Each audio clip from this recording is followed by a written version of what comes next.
She wasn't Egyptian. She wasn't even particularly beautiful.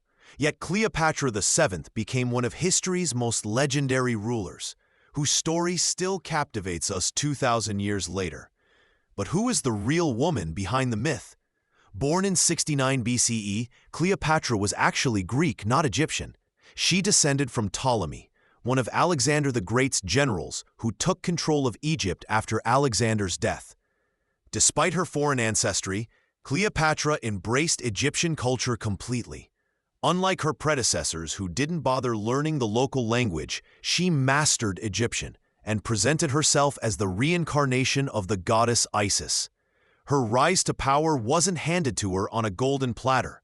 At just 18 years old, she became co-ruler with her 10-year-old brother Ptolemy XIII, whom she was expected to marry. Yes, royal incest was common practice to keep bloodlines pure, but their joint rule quickly dissolved into civil war when her brother's advisors turned against her. Enter Julius Caesar. When the 52-year-old Roman general arrived in Alexandria in 48 BCE, the 21-year-old Cleopatra saw an opportunity. According to legend, she had herself smuggled into Caesar's quarters wrapped in a carpet, though historians believe it was likely a linen sack. Either way, her dramatic entrance worked. Caesar was captivated, not just by her appearance, but by her intelligence, wit, and political savvy.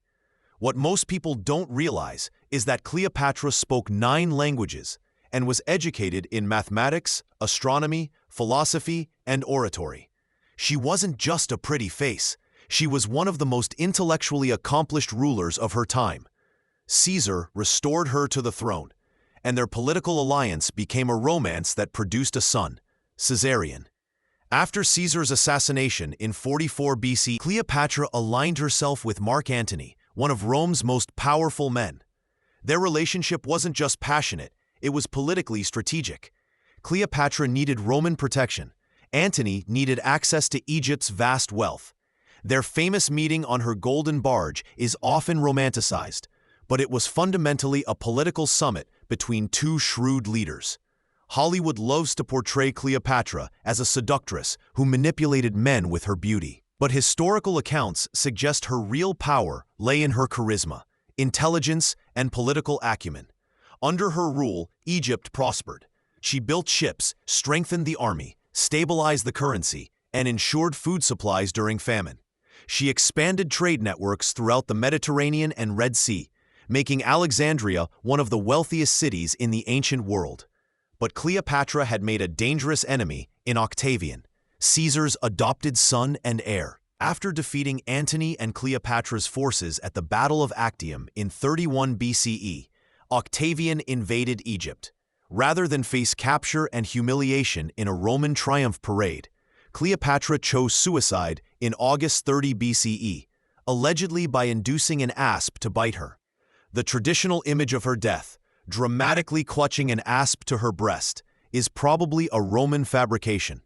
Modern historians suggest she likely used a mixture of poisons, as this would have been more reliable and less painful than a snakebite. With her death, the 3,000-year-old pharaonic period of ancient Egypt ended. Her son Caesarion was executed, and Egypt became a Roman province.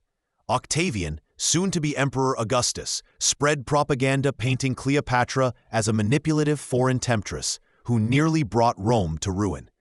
But what's most fascinating about Cleopatra isn't her romances or her dramatic death. It's that she was one of history's most capable rulers who successfully kept Egypt independent at a time when Rome was swallowing up the entire Mediterranean world. She minted her own coins, the only Ptolemaic queen to do so, showing herself not as a beauty, but as a stern, authoritative ruler with a prominent nose and strong jaw. These coins present a stark contrast to Elizabeth Taylor's glamorous portrayal. Cleopatra's library in Alexandria housed the greatest collection of knowledge in the ancient world. She funded scientific research and surrounded herself with scholars, poets, and philosophers. She wasn't just preserving Egyptian culture, she was advancing it. Her legacy lives on in countless books, films, and artworks. From Shakespeare to Hollywood, each generation reimagines her according to its own ideals of female power. But perhaps the most remarkable thing about Cleopatra is how she's been continuously reinvented, while the truth of her intelligence and political genius remains overlooked. So the next time you hear Cleopatra's name, remember, you're not hearing about some exotic seductress, but one of history's most brilliant political minds, a woman who spoke multiple languages, understood astronomy and mathematics, and held off the world's greatest superpower through sheer diplomatic genius.